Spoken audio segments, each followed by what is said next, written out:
the Eldian Empire, she was a miracle of God.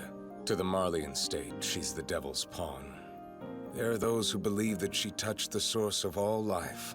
Maria, Rose, Sina, do it. Feast, my daughters. We must bear Ymir's power into the future, no matter the cost. Let's pull back the veil of time. Roughly a century ago, the Eldian Empire ruled the world through the might of its titans. You see, once the Eldians ran out of foes to conquer, they began to fight amongst themselves, vying for power. 8 of the 9 titans locked in an endless cycle of bloodshed. Thus began the Great Titan War. The savior who ended the fighting, the hero who saved the world, was King Fritz himself. But 80 years ago, the King of the Walls left behind this warning. If you ever interfere with our affairs, the millions upon millions of titans sleeping within the walls will flatten the entire world.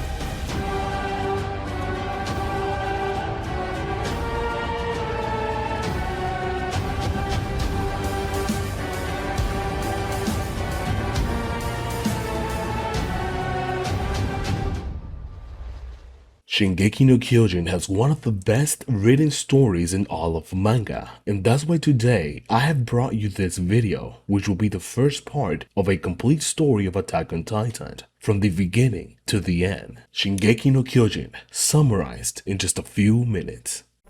The story of the Eldians and the origin of the Titans.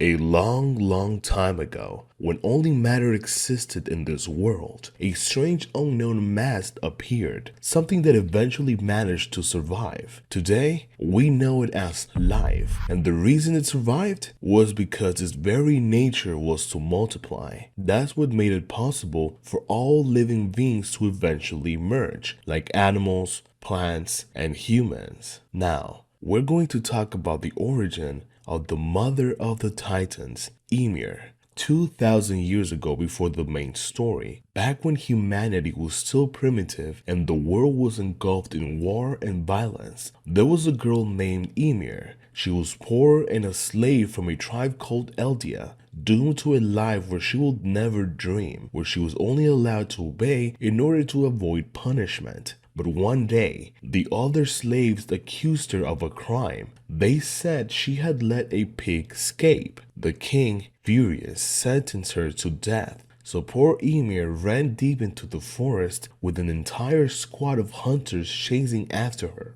And even though her whole life had been nothing but misery, she still clung to the world, so she didn't want to die. That's when she found this enormous tree, and while trying to hide inside, she fell into a deep pit. By pure chance, in the depth of the water, Ymir came in contact with the very origin of life, and in that moment, she gained a power beyond anything else, the power of the Titans. But this girl, born a slave, could never stop obeying. Even with the power to destroy anyone, she kept serving the king. With her power, she built roads, cultivated wastelands, forged bridges between mountains, but most of all, she became a weapon used against Eldia's enemies, the people of Marley. And as a reward for her loyalty, the king made her the mother of his children. That's how 3 girls were born: Maria, Rose, and Sina. Everything was going great for the king. His empire grew bigger and more powerful, but because of his cruelty and endless greed, he made many enemies. One of them actually managed to reach his throne with the intent to kill him. And just before the spear could strike him, Ymir threw herself in the way. And you might wonder why. After everything he did to her, why save him? The answer is because deep and down, she loved him. Thanks to her Titan powers, a wound like that shouldn't have meant anything. But in that moment, the king looked at her with a cold, empty gaze, and without a shred of compassion, he ordered her to get up and keep working like the slave that she was. In that moment, Ymir felt a deep sadness, a sadness so heavy she no longer wanted to stand. And that's why she died exactly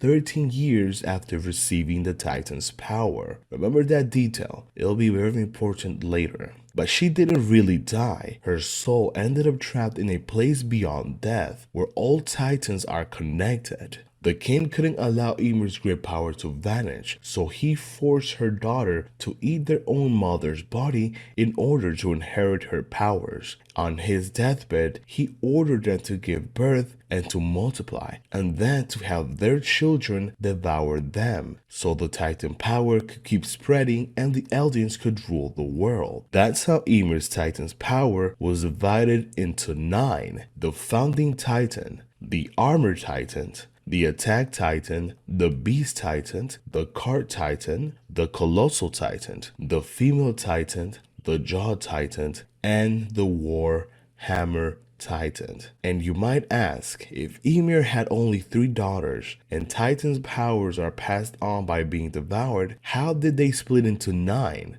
Well, if a Titan shifter dies and no one devours them, their powers automatically inherited by another one in Ymir's descendants. So if someone holds 3 Titan powers and dies, those powers get split and passed on to 3 different people. And yes, another question gets answered here. If someone with a Titan power devours someone else who also has one, they inherit both powers. For example, if someone with the Attack Titan eats someone with the Warhammer Titan powers, they'll fuse, being able to use both. Only once they die will their powers separate again into 2 new successors. With this overwhelming power, the Eldians won every war and became the most powerful people on Earth. Just like the first king Fritz dreamed, the Eldians conquered the world, enslaving and torturing everyone who resisted. The Fritz family ruled the whole time, since only they could control the Founding Titan, the strongest of all. But the Eldians' greed never stopped. When they ran out of enemies,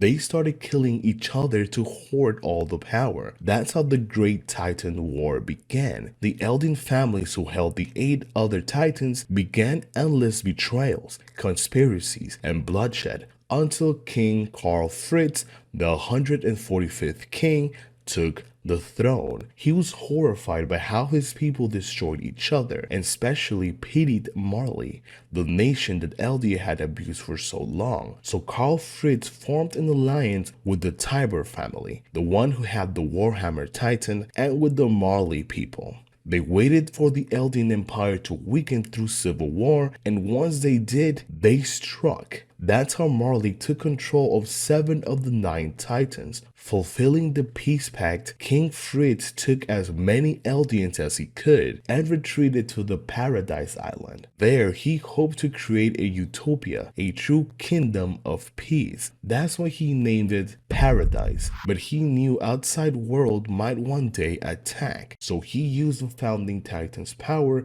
to create over 500,000 colossal titans. He ordered them to use hardening to form 3 massive walls named after Ymir's daughter, Maria, Rose, and Sina, and with that, he sent a chilling warning to the world. If anyone disturbs this peace, he would awaken the Titans and destroy everything, an apocalyptic event known as a rumbling. And to make his dream come true, he used the Founding Titan's power one more time to erase the memories of all Eldians on the island. He made them forget everything outside the walls. He made them believe that the world was overrun by Titans and that they were the last survivors protected by the great walls they had built. He also used the coordinate to create what would later be called the Vow to Renounce War, a curse that stops future Founding Titans' heirs from using the full extent of their power.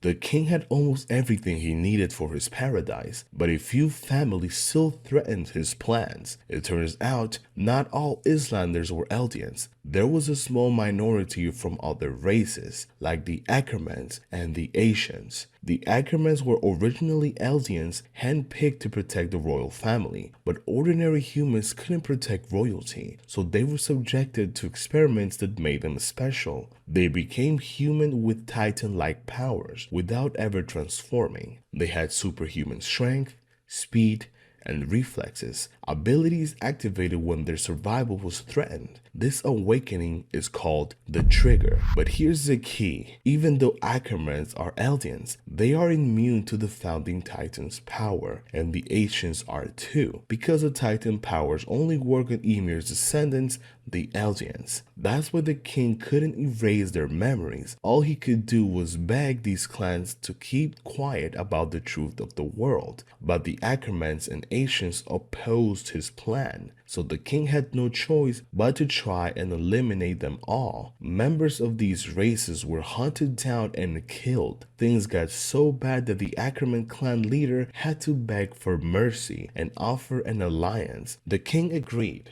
to spare the lives of the clan's descendants, but in exchange, the leader had to give up his own head. Still, over time, these clans were feared for both their strength and their knowledge, so even after the alliance, the persecution continued. Only a few survived, and only by hiding in remote places like the South District, that's Mikasa's family, or the underground city, that's Levi and his mother. And just like that, King Fritz's plan came true. He built a peaceful paradise where everyone believes that the world was taken by Titans and that they are the only survivors, because they say the only way humans will unite is when faced with a greater threat. Survival demands unity.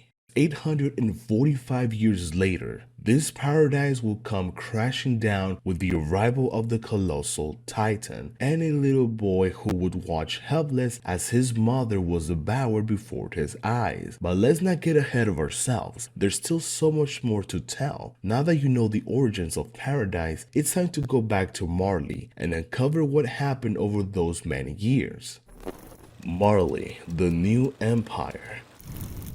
After King Fritz fled to Paradise Island, the Merlians used the powers of the 7 Titans to rebuild their empire and turn it into the most powerful one in the world. The Marley people harbored a deep hatred towards the Eldians for all the horrible things they did over the years, but the problem was they couldn't get rid of them because the only way to preserve the power of the 7 Titans was to use them. So they kept a small numbers of Eldians, forcing them to live in tight, isolated ghettos. They were discriminated against, brainwashed into believing they were demons, and told they had to serve Marley as punishment for the atrocities committed by their ancestors. The only exception to this rule was the Tiber family. Since they had helped the Marleys during the war, they were granted the status of honorary Marley citizens. That's why they didn't live in intermittent zones like the rest of the Eldians. Instead, they were influential figures with great power across the world, and they continued to wield the Warhammer Titans. The Eldians were condemned to miserable lives behind those fences. The only way to possibly earn a better life was to become a soldier for Marley's military. If they stood out with their combat skills, they could be honored with the right to inherit one of the 7 Titans, and as Titan's shifter,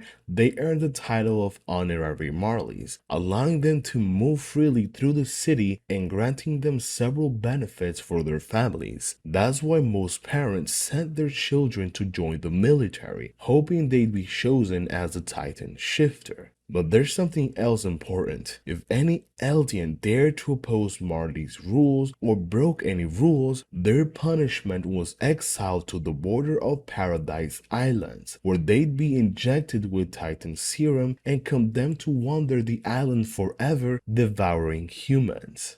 Such was the case of a little girl who never knew her parents. She didn't even know her own name. She was abandoned in the streets and lived as a beggar for years, until one day a man approached her and gave her the name of Ymir in the honor of the legendary Ymir Fritz, then took her to a cult and tricked everyone there into believing that she was the reincarnation of the Eldian queen. From that moment, she began to be worshipped, showered with luxuries she'd never even dreamed of. The men who named her began dressing extravagantly and seemed overjoyed. Everyone who worshipped her looked truly happy. So Ymir started to believe that just existing brought happiness to those around her, and that's when she decided to keep playing the role of Ymir. Unfortunately, it all came crashing down when Marley's authorities discovered the cult. They arrested everyone involved. In a desperate attempt to save his life, the man who named her claimed she tricked him. Ymir didn't care. She took the blame, hoping it would save her followers. But it was all in vain. Both she and every member of the cult were turned into titans and thrown onto Paradis Island, doomed to suffer eternally. Everything would change 60 years later when, purely by chance, Ymir in her titan form would devour a shifter titan and inherit their powers. But that I'll tell you about later. When King Fritz fled to Paradise Island, nearly all the royal family went with him, but a few members of the Fritz bloodline stayed behind in Marley, clinging to the hope that one day the Eldian Empire will rise again. And that's where the story of Eren Krueger begins, better known as the Owl. When Eren Krueger was just a child, his life became a nightmare. His father, believing that Eldia should reclaim its former glory, joined a revolutionary group led by the last surviving descendants of the Fritz royal family, those who stayed in Marley. But that dream didn't last. The revolution was discovered by Marley's authorities, and as punishment, Mr. Krueger and the rest of his family were burnt alive, while young Eren, hiding inside a cabinet, was forced to watch them die horribly.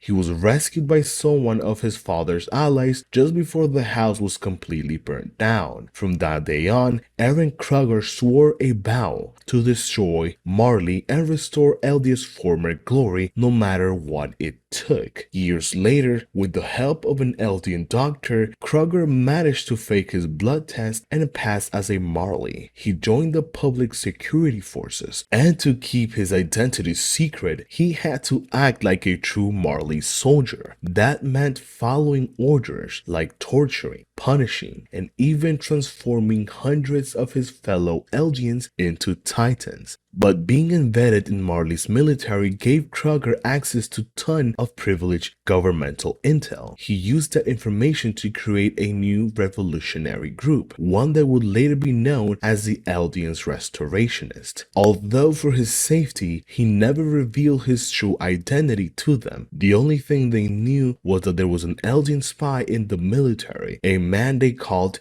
the Owl. Somehow, the Owl managed to steal one of the 9 Titan powers, the Attack Titan, and with this power, which lets the wielder glimpse into the past and the future from their previous and future holders, he formed a plan to find a successor, someone capable of infiltrating Paradise and taking back the founding Titan, because only with that power could they ever destroy Marley. And the person he chose was a brave little boy who dared to step beyond the walls to seek freedom. His name was Grisha Jaeger. It was a normal day when Grisha and his sister innocently went out for a walk. Before leaving, their mother warned them, always wear the armband that marks them as Eldians and never, under any circumstances, leave the fence. But along the way, they saw an object flying over their head. His sister got excited and told Grisha that her dream was to become rich and fly one day that object. Grisha replied that that was impossible, but she nodded, saying that she knew, but she still loved dreaming about seeing the world from up there. That's when Grisha decided to do something risky. His teacher had told them that the airships landed not far from there, so he took his sister by the hand and ran with her past the fence. She reminded him of their mother's warning, but Grisha said it was fine, that they only be gone a little while. Karl shouted at them to stop, but the kids kept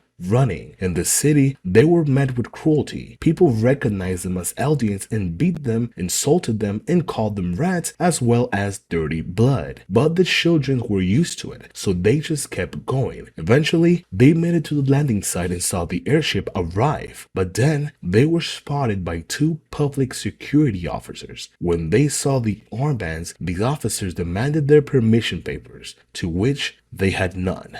The soldier asked if they knew what would happen to Eldian soldiers who entered without permission. Grisha, trembling, answered that yes. So the soldiers asked if they preferred forced labor or physical punishment. Forced labor would put their parents in serious trouble, so Grisha chose punishment. He also told them he had brought his sister against her will and should take her part of the punishment too. The soldier, who in case you haven't figured it out, was Krueger, which he began to beat horribly. His partner took the girl away, saying that he returned her to the ghetto. Once alone, Krueger praised the boy for not removing his armband, because if he had, the punishment would have been immediate exile to Paradis, even for a child. Ashamed of what he'd done, Grisha returned home, but his sister wasn't there. The next day, her body was found in the river. The two officers met with Grisha's parents. One of them claimed that he had only escorted the girl to Liberio's gate and warned the parents that the Eldian girl had no business being out in the city. He asked if they were raising their children properly, because it didn't seem like your son understood the position he was in. Even though it was obvious he was lying, Grisha's parents couldn't do anything. His mother cried in silence,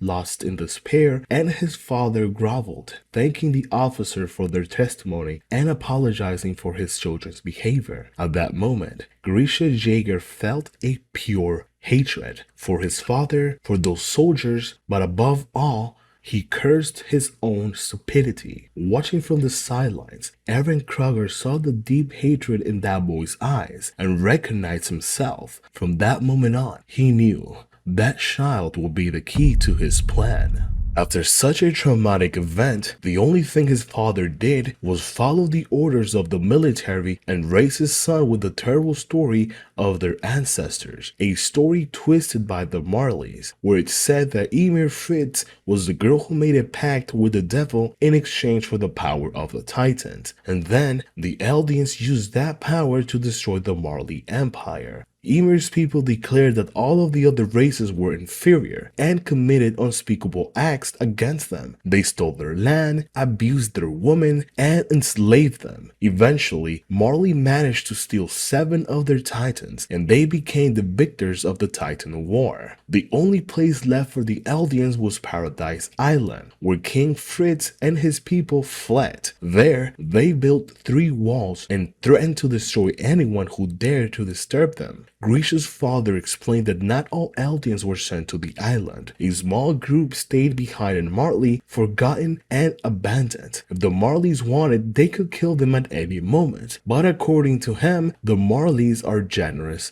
people. They allow them to live despite being descendants of the devil. Grisha couldn't believe it. Even after what had just happened to his sister, his father still defended his monsters. He made excuses for them. He insisted that the only ones to blame were their own ancestors. To Grisha, his father looked like nothing more than a drooling dog. Grisha snapped back. Everything that he was saying was a complete lie. It was obvious that the security man killed his sister. Desperate, his father shouted at him to shut up and repeated that it was all their ancestors' fault, that they had committed massacres and allied with demons. But Grisha, just as desperate, shouted back as well, saying that him and her sister didn't do any of that and that they were just walking through the city. His father, panicked on his face, asked him if he wanted them to be sent to Paradise or if he wanted for him and his mother to be turned into titans. It's enough for a rumor to spread that the Jaegers hate the public security office and that would be the entire end of the family. He told them it didn't matter whether they committed those crimes or not. From the victim's perspective, it's irrelevant. The only thing they could do is live modestly and silent in the ghetto. Once again, he begged his son, "Please, don't make me and your mother suffer the same fate as your sister." Grisha accepted his father's plea, but deep inside, he always wondered who was wrong, him or the world. From that moment, he resigned himself to the life he'd been given. He studied medicine, he became a doctor at his father's clinic, but at the age of 18, he found his path. One day, a patient arrived with a strange scar on his body, and he told Grisha it was the mark of his people, because he belonged to the revolutionary army. He said the reason he had come was because their informant, the owl, had told them Grisha's story, what happened to his sister, and that they were here to recruit him, because his knowledge in medicine could help their cause. Together, they could finally break free from the Marley's empire. Thanks to them, Grisha learned the truth about his sister's death. The damn soldiers had thrown her to the dogs, and that day he made a decision to join the revolution, to avenge his sister, to bring Eldia back to power. With the help of the owl, the revolutionary group known as the Eldians Restorationists began to grow stronger and stronger. The owl supplied them with weapons, resources, and historical documents that had been hidden from Eldians. In those documents, a different version of Ymir's story emerged. Not a demon, but a benevolent goddess, one who used her power to bring prosperity and wealth. One day, the owls sent them a new member. Her name was Dina Fritz, one of the last royal descendants still in Marley. She carried information her family had protected for generations, and once she shared it, everything became clear. Just as the owl had said, the key to reviving the Eldian people was to recover the power of the founding Titan. At that moment, Grisha raised his voice before all the members, and he swore to return the founding Titan's power to its true royal family, the one still hidden in their homeland. Together, they will fight to rebirth the Eldian Empire, and from that moment, Grisha earned two things. He became the leader of the Eldian Restorationist movement and won the heart of Dina. A year later, they were married and had a son. His name was Zeke, and up until then, things were going well. But then the Marleys did something that changed everything. Technology was advancing fast, and Marleys realized that very soon, Titans will be surpassed by machines powered by fuel. Knowing that, they couldn't allow Paradis Island to remain untouched. They were certain it was rich in fossil fuel. But Marley couldn't just invade. Even now, they feared King Fritz's warning. They feared the rumbling. So they planned to do what the Restorationists were doing, infiltrate the island and steal the power of the founding Titan. This terrified the Restorationists. If Marley's army reached first, everything would be lost. But then Grisha had an idea: send his own son to join the army. What he didn't mention was that Marley had started recruiting Eldian children between the ages of 5 and 7 to train them as soldiers. The best among them would earn the honor of inheriting the Titan's power and serve Marley Empire. Grisha forced his poor son to swear loyalty to the enemy, to become a Marley soldier. In the morning, he trained and studied with the army. In the afternoon, his parents brainwashed him, telling him the real history of the Eldians, insisting that everything Marley said was a lie, and convincing him that he was born to be the savior and king of Eldia. Without realizing it, Grisha was doing to his son the exact same thing his father did to him. He never truly spoke to his child, not as a kid, not as a Jaeger, not as the hope of Eldia, just Zeke. In the end, the boy decided to betray his parents in exchange for the safety of his grandparents and himself. But unlike what Grisha believed, Zeke never wanted to betray them. He just had no other choice. After Zeke joined the army, he gave everything he had to live up to his parents' expectation. But physically, he wasn't like the others. He trained with the military in the mornings, studied Eldia's true story with his father in the afternoons, and stayed with his grandparents at night, because that's when his parents secretly met with the Restorationists. And every night, his grandfather would take the time to tell him all about the unforgivable sins of their Eldian ancestors. So Zeke had no rest, no peace. Day and night, his mind was being filled with their ideology, forced to fight for a dream that was never his. All he really wanted was to spend time with his parents, to play catch like other kids, but that never happened. And even when he had a free moment, his father made him study even more. That's when Zeke realized the only way to be loved was to meet their expectations, to become the hero they desperately wanted him to be. But the truth hit hard. Zeke didn't have what it took to become a soldier. When his parents saw him fail during public training, they knew that he would never become a warrior. They were devastated. Zeke broke down crying. At home, he kept crying as his parents shouted, blaming each other, screaming that their son was a disappointment, that everything they had planned was now ruined. But there was one person who saw something different in Zeke, someone who didn't care that he wasn't strong. His name was Tom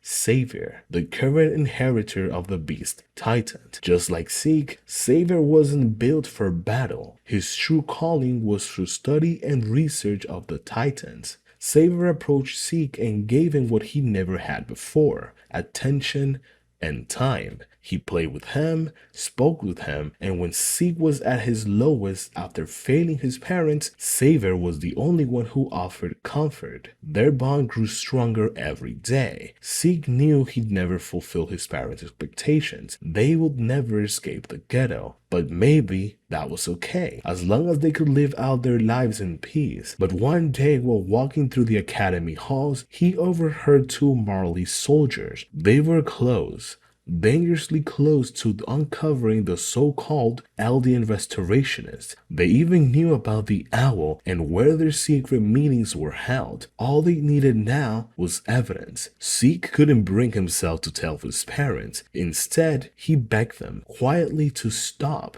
to give up the revolution. But all that did was to infuriate his father, and that's when Zeke understood. No matter what he did, his parents were doomed. His entire family would be turned into titans and thrown onto Paradise Island. Savior found him crying, and Zeke told him everything. Tearfully, he thanked Savior for playing catch, promising that even when he turned into a titan, he would think of him once in a while. Savior, who by now cared deeply for Zeke, couldn't allow his life to end like this, so he gave him a way out. Report your parents. If he turned them in, he would prove his loyalty to Marley and save himself and his grandparents. Zeke refused. He couldn't do something like that, but Savior made him realize the truth. His parents had used him for their reckless cause. They didn't care about the danger to him or his grandparents. They expected him to sacrifice everything for a dream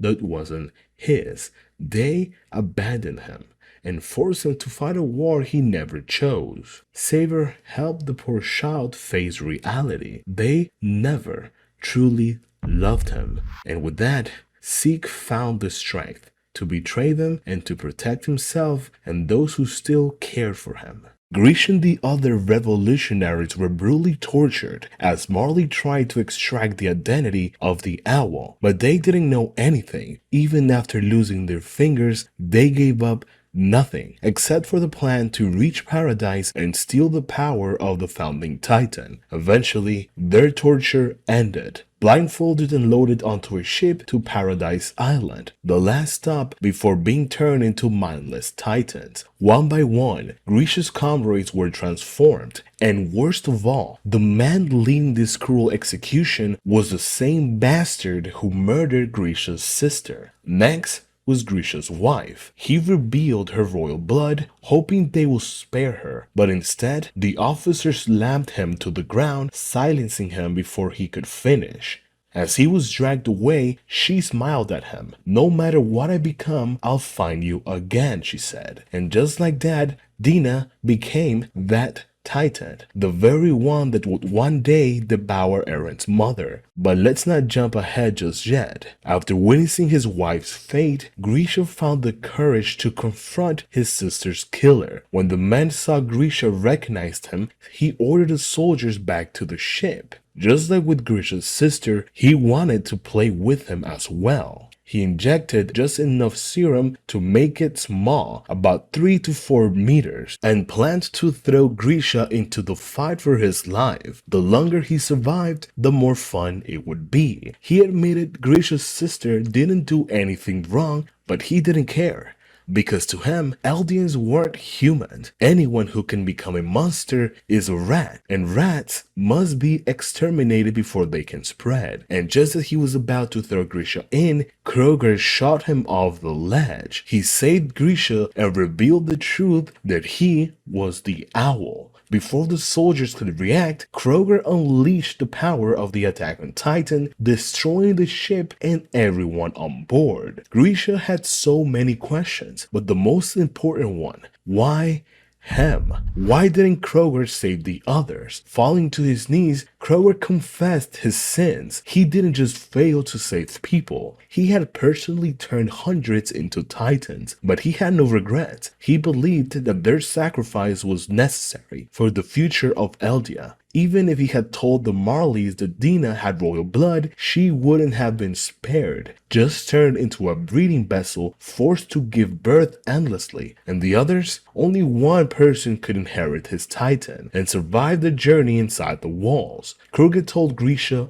everything, his life, his mission, and now it was Grisha's turn. He had to take the Titan's power, infiltrate the walls, and reclaim the founding Titan, just as they had planned. Krueger admitted something else. Many of the stories in the documents he gave to the restorationists, like Ymir being a benevolent god, were lies, written to give them hope. But the Marley version of history was also a lie, because in this world, there's no such thing as truth. Anyone can be God or a devil, it all depends on who is telling the story. Then Krueger revealed the truth. Titan shifters only live for 13 years, and his time was nearly up. There was no time to waste. Grisha had to act, but Grisha didn't want that power. He had nothing left. His revenge was done. He didn't even hate Marley's anymore. But Krueger didn't choose him for his hatred. He chose him because he stepped outside the walls. If he didn't, his sister wouldn't have died. He would have never joined the revolution. He would have lived a peaceful life with his wife and son. But he chose to go beyond, just like Krueger once did. Grisha sought freedom, and freedom always comes out of price. Now he had to repay that price. With the power of the Attack on Titan, a Titan that, in every generation, has always fought for freedom. And one final detail. Before transforming him, Krueger told Grisha to take a new name, start a new life, find a new wife, love the people inside the walls. It's the only way to break the cycle, to save people like Mikasa and Armin. Grisha stopped him and asked him who was Mikasa and Armin, but Krueger didn't know. He didn't know whose memories those were, but we do. A hint? That was Ed and Jaeger already pulling the strings. The world inside the walls. Once Grisha reached the walls, he encountered a young soldier from the scout regiment, Shadis. He was shocked. Someone outside the walls? That shouldn't be possible. Everyone believed the Titans had destroyed the rest of the world, leaving them as humanity's last survivors. So how was this man alive? Grisha played the part Krueger had given him. He claimed he had no memory and no idea where he was, only that his name was Grisha Jaeger, and that he was a doctor. Shadis was very suspicious, but let him go. Grisha asked for 2 favors: to introduce him to a hospital and to teach him everything about this world. Shady explained the walls, how Titans had once destroyed humanity and the survivors built 3 great walls, and how everything was ruled by a king, and how there were 3 military branches: the stationary guard, who kept the peace inside the walls, the military police, who served the king, and the scout regiment, who ventured beyond the walls to reclaim the future. All they ever gained was more fear and more losses. People thought they were fools, proving the king right, that leaving the walls only brings death. But Grisha disagreed. To him, the scouts were humanity's pride, the living proof that the soul and the imagination could never be caged. His words reignited Shadis' hope and they became close friends. Shadis introduced Grisha to a barmaid he secretly loved, Carla. After Grisha saved her family from a deadly illness, she fell for him and they married. Eventually, the commander of the scouts died and Shadis became his successor. His dream had come true, but he felt no joy because the woman he loved had married his best friend. And by the way, remember the drunk Hennies? He shows up throughout the story. Keep an eye on him, he'll matter later. Years passed, but Shadis accomplished nothing. His mission failed, his soldiers died, except for one, a young man named Erwin Smith. Genius, strategic, and visionary. But Shadis refused to acknowledge him, told him he could lead after becoming the commander, and so nothing changed. His reputation crumbled, his own troops whispered behind his back, wishing for a new commander. After yet another crushing defeat, Shadis returned home, worn, broken. That's when he saw her again, Carla. In her arms was a small child. Shadis, who had distanced himself from their lives, hadn't heard the news. Carla and Grisha had a son. His name was Jaeger. Karl looked at him with sadness and asked, "Are you going to keep doing this until the day you die?" That was it, the final straw. Everything Shadis had kept bottled up exploded, and he shouted that most men live miserable lives and meaningless lives. They produce nothing but crap. But not him. He wanted to be different. He wanted to be special, someone capable of great things. Karl responded with something that would haunt him forever. "You don't need to be recognized by anyone.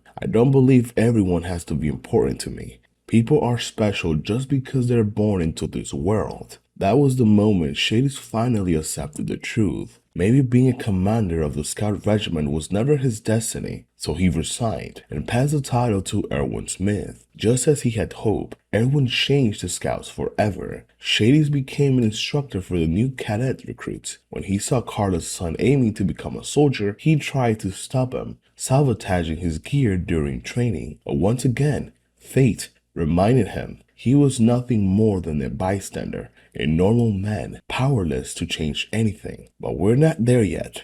Before that, we need to talk about another important character inside the walls. Years after King Fritz created his so-called Paradis, his descendants kept ruling within the walls, passing down the power of the founding titan. Eventually, the royal family decided it was best to stay hidden, so they changed their name from Fritz to Reiss, and left a false king in their place, an old senile man who just sat on the throne and pretended to rule. Meanwhile, the real king, the one who inherited the founding titan and knew the world's true history, stayed in the shadows, and he also secretly led the military police. That's when we meet Uri and Reiss, son of the king. They couldn't understand why doesn't their father use their power? Why wouldn't he destroy all the titans and free humanity? But the truth is, he can't. Because as we mentioned before, King Fritz the 145th made a vow to renounce war. The vow is inherited within the founding titan. Any royal who inherits it also inherits a pacifist mindset. Eventually, one of the brothers had to take the crown. Uri was chosen.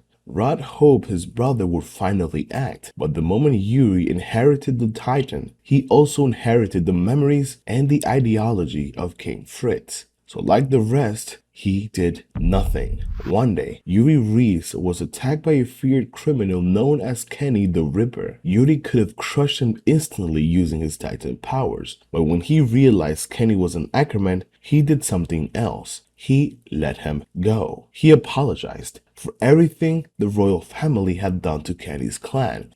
He even allowed Kenny to put a gun to his head, offering him revenge. But Kenny didn't pull the trigger. Instead, he joined them. and became the commander of the military police. Kind of ironic, the man who is famous for killing military police ended up commanding them. Kenny Ackerman, as his name suggests, was one of the last Ackermans left within the walls. After being hunted by the royal family, his entire bloodline was forced to live in hiding and poverty. In order to survive and fight back against the world's cruelty, Kenny became a criminal. And for his ruthless methods and deadly skills, he earned the nickname Kenny the Ripper. After his grandfather passed away, Kenny went searching for his long-lost sister. He found her in the underground city, one of the poorest, darkest places in the entire kingdom. She had lived there all this time, working as a prostitute. But when Kenny finally found her, she was already dead. All she left behind was a starving boy. No one knew who the father was, just another client, but we do know the boy's name, Levi Ackerman. Kenny never told him they were family, never claimed responsibility. He didn't believe he had what it took to be a father, but he felt pity, so he taught Levi how to survive, how to steal, how to fight, how to use a knife, and how to get what you want through brute force. And when he thought Levi was ready, he disappeared. Levi kept putting everything he learned into practice, and over time, he made a name for himself in the underground city. He became the leader of a group of teenagers, their only way to survive, stealing. Among them were his two closest friends, Farland, the one who handled all the logistics and finances. Despite being a criminal, he had a kind heart. He always tried to support other young people going through tough times. And Isabel, an orphan girl who endured countless horrors. She had a beautiful heart and a deep love for animals. Somehow, these kids got their hands on 3 sets of omnidirectional gear, and without anyone to teach them, they taught themselves to use it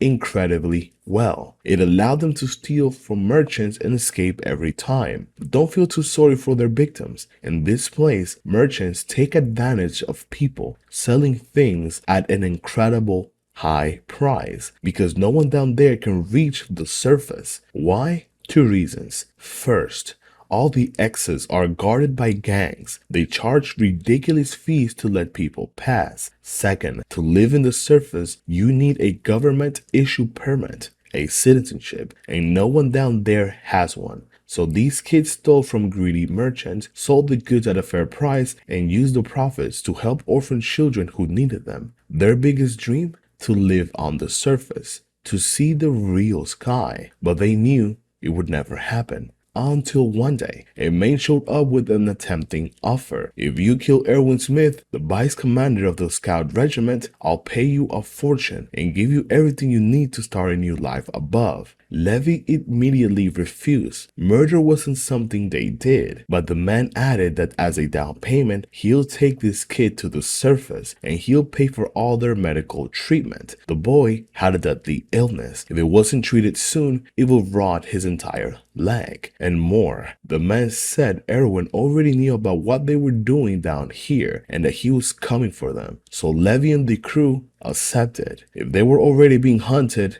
they had to fight back anyway. And sure enough, a few days later, while they were working, an entire unit of the military police and scout regiment soldiers came after them. The kids resisted just enough to make it look real, then let themselves be captured. Erwin, who'd been watching them all this time, listed every crime they had committed and told them what punishment awaited them. But then he offered them a way out, one chance to wipe their crimes clean and start a new life. Join the scout regiment. And so that's how our trio joined the scouts and saw the surface for the first time in their lives. At first, the soldiers didn't accept them. They never trained in the cadet corps. They were criminals. But during their training, they shut everyone up. Their skills surpassed even the veterans. Still, they had 2 missions to complete. First, steal an important document Erwin carried, and second, assassinate him. They searched his entire office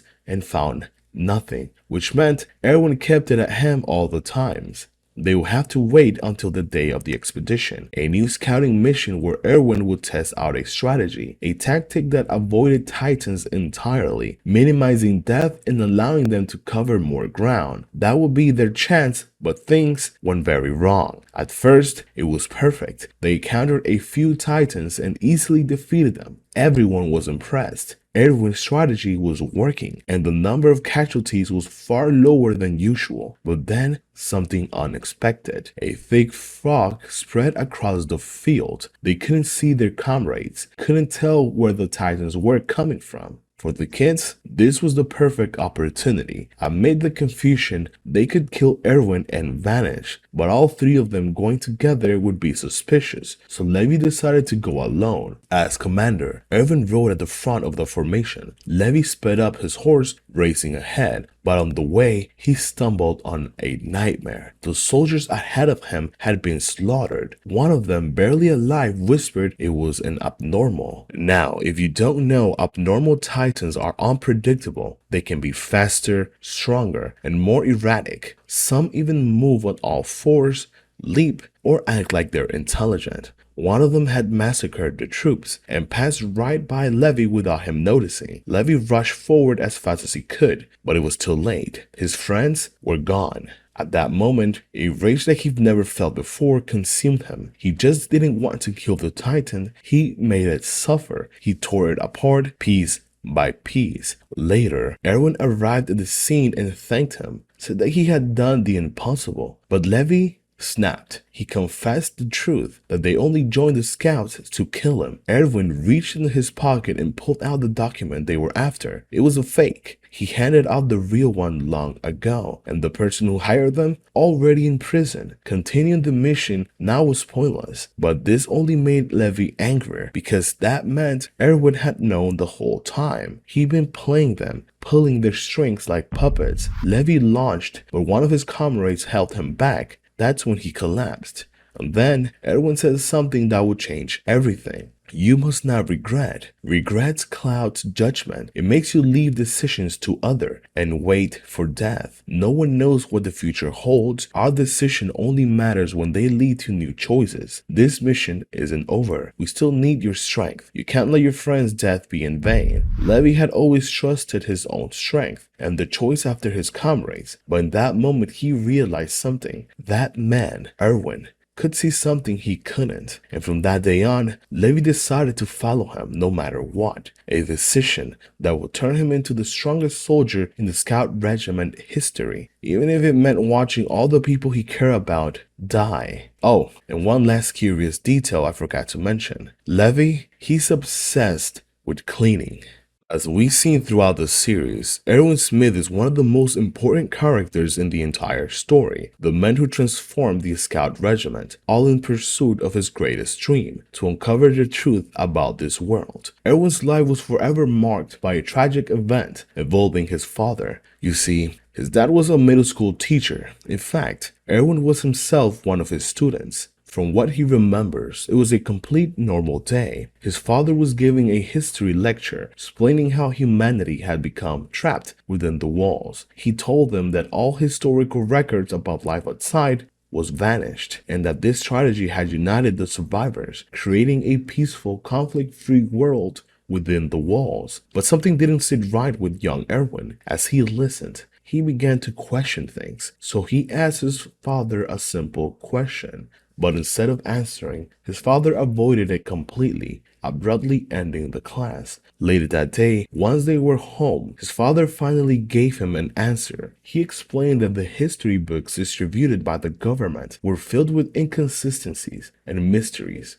Even if the old records really had been lost, the first generation of survivors should have passed on their memories, their stories. It's almost impossible to believe there were absolutely nothing left of the world outside. What his father said next was shocking, even for a child his age. And of course, the very next day, Erwin told his classmates everything his father had revealed. That's when some officers approached him. They wanted to know more about what their father had said. Just a few days later, his father vanished. They found him dead in a distant city. An accident, they said. But we don't know what really happened. Because of what Erwin had told the officers, his father was silenced, murdered by the military police. From that day on, proving his father's theory became Erwin's life mission. And what exactly was that theory? His father believed that over 100 years ago, the king used the founding titan's power to alter the memories of everyone inside the walls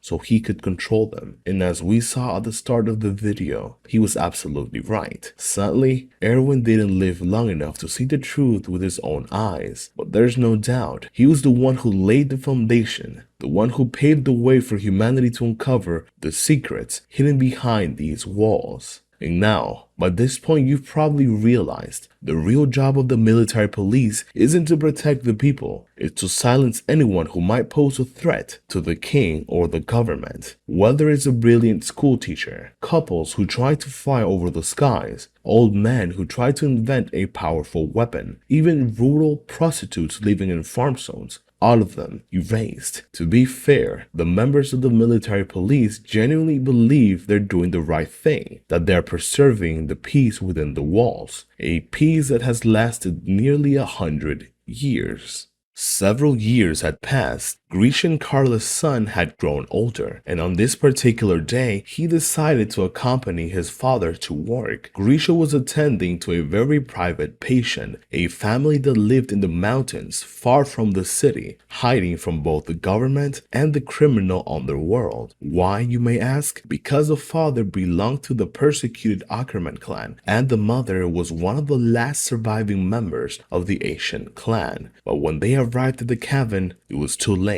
They found both parents murdered, and their daughter was nowhere to be found. It turns out, a group of traffickers had tracked them down. Their plan? To kidnap the mother and the daughter, because their rare bloodlines could fetch for a high price on the black market. But the parents resisted, so the criminals killed them. Now, only the little girl remained, locked up in another nearby cabin. Grisha told Eren to wait while he went to get help, but Eren knew the police wouldn't arrive in time, and the only way to save her was to act now. So he tracked down the cabin and walked in, pretending to be a lost boy in the woods. The criminals let him in, thinking they could kidnap him too, but Eren, with a chilling calmness, killed the first man without hesitation. The second rushed into the room, but Eren, brilliantly improvising, crafted a makeshift spear and ran him through. Then he stabbed him again and again and again, cursing him, calling him nothing but filth. After the horrifying scene, Eren behaved like nothing happened. He simply untied the girl and introduced himself. Her name was Mikasa. Eren explained that he was the son of Dr. Jaeger and that they had come to treat her parents. But then, Mikasa remembered something terrifying. There were 3 kidnappers.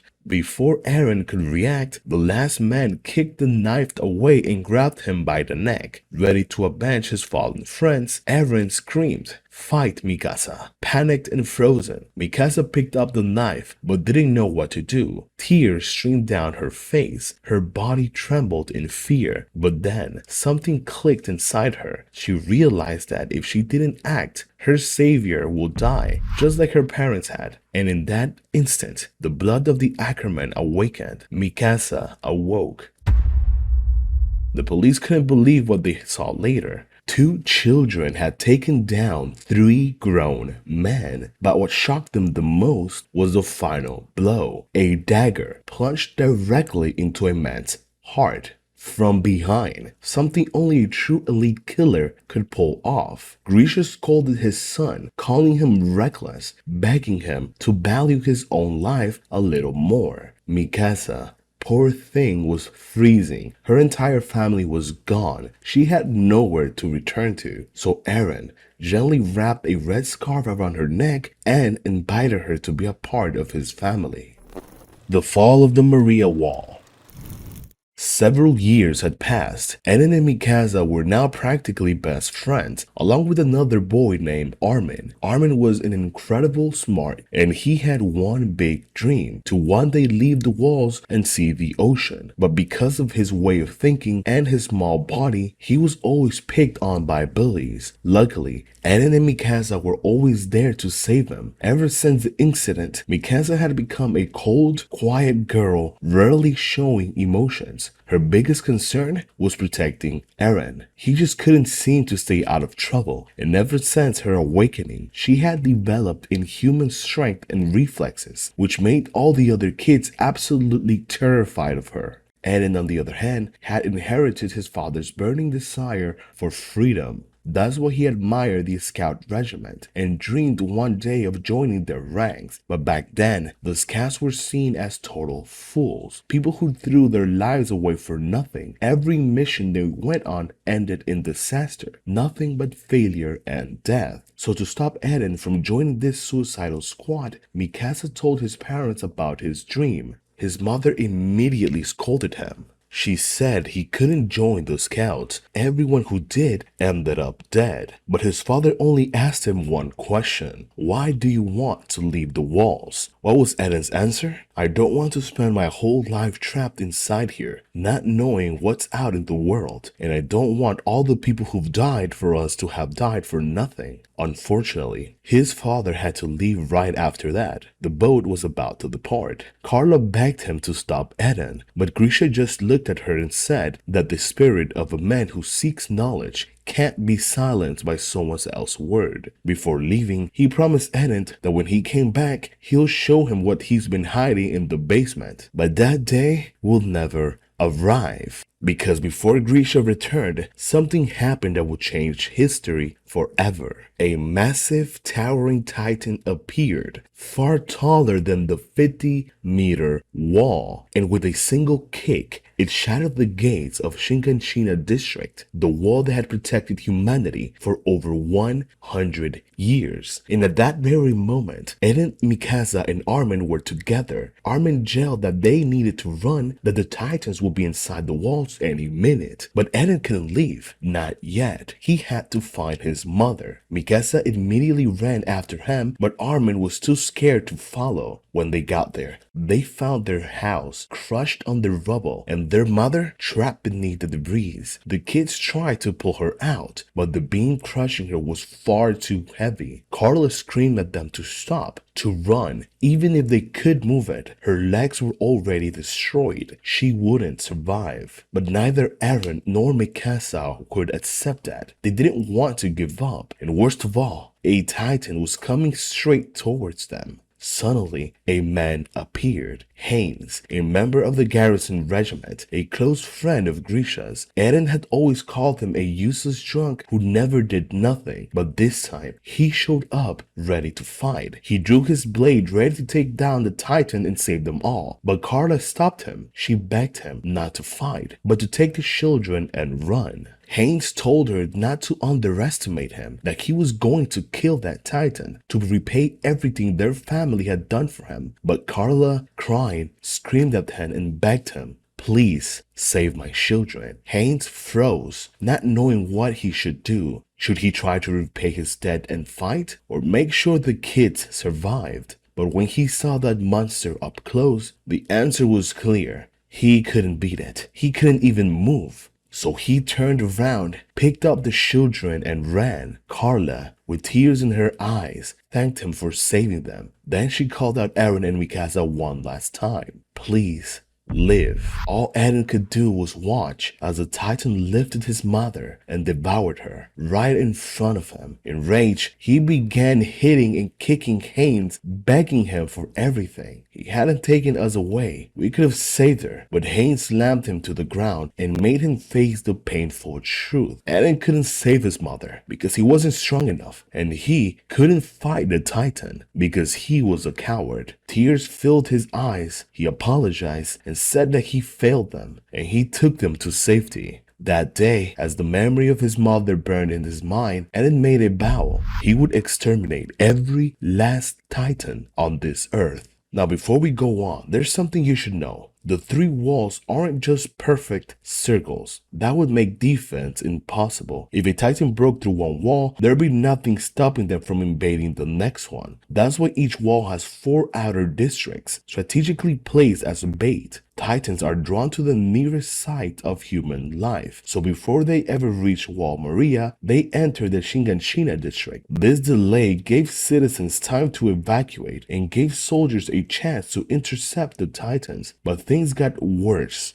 much worse, when another strange titan appeared. This one was covered in armor, and it smashed through the wall Maria's gate as well. Now humanity was in serious danger. Titans would flood into the Maria wall, and the only way to survive was to retreat all the way to the next wall. To give you an idea of how far that is, the distance from wall Maria to wall Rose is about 100 kilometers. So yeah, the chance of survival? Close to zero. While all of this was happening, Grisha had made his way to the Orvid district, the hidden location of the true royal family. He begged them to use the power of the Founding Titan to stop the massacre, to save everyone. But Frida, Queen of the Walls, refused to act. She claimed the time had come for the people of Ymir to pay for their sins. Desperate, Grisha dropped to his knees, pleading for their help. The Titans have broken through right where his family lived. If they didn't act now, they would die just like everyone else, without even knowing what sin they were supposedly paying for. But Frida simply responded that this was for the best. No matter what the Eldians did, they could never truly repay the world for all the death and pain they've caused. But at least by staying ignorant, by accepting the world's hatred, only Eldians would die. And for her, that was enough. She made it clear, trying to change her mind was pointless, and asking for her Titan powers, it would also be useless, because Grisha wouldn't even be able to use it. But Grisha had come prepared. He told her he already knew the Founding Titan can only be fully used by someone of royal blood, and the reason she refused to act, the reason she thought this way, was because of the vow to renounce war. Well, there was one thing she didn't know. Just like every Titan has a unique trait, the Attack Titan has a special ability too. It can see the memories of its future inheritors. In other words, it can see the future. And throughout history, none of the Attack Titan's inheritors ever bowed to the king. They always fought against hypocrisy. They were all guided to this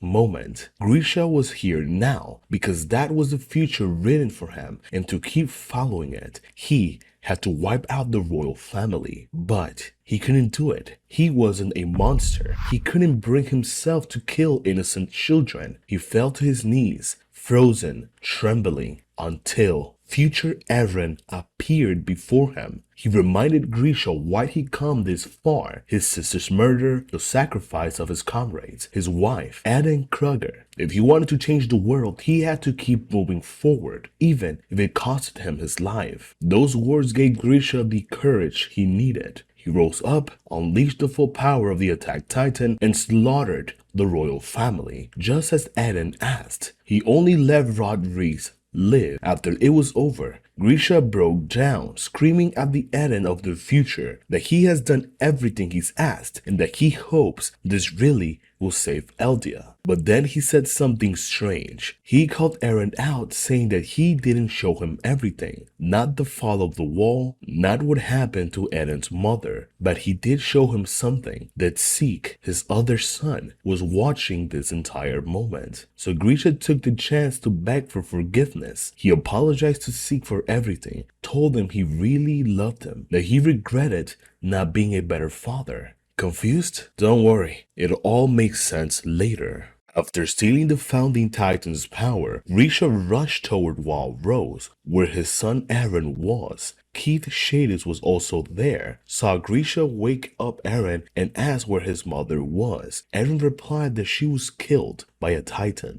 That's when Shadis collapsed. The woman he loved was dead and he didn't even know. Grisha then told his son something chilling, that he must avenge his mother. He took Eren into the forest, and Shadis asked what he was planning. Grisha coldly told them not to follow. Shadis protested, saying that he was the special one, that he should do it, and that his son might just be a normal kid. But Grisha answered firmly that was his son. One last time, he asked Shadis to stay out of it. Deep in the woods, Grisha used the Titan serum, ejected Eren, and gave him both of his Titan powers so that he could fulfill the destiny that had already been written. Shady saw the light from the transformation and ran into the forest, but all he found was Eren, unconscious. He carried the boy back to the shelter. The next day, Eren woke up with a key hanging from his neck and no memory of what had happened. Years passed, and eventually, our three main characters enlisted as cadets. Driven by Eren's passion, they joined the scout regiment. But that is where the end of the first part of this full Attack on Titan timeline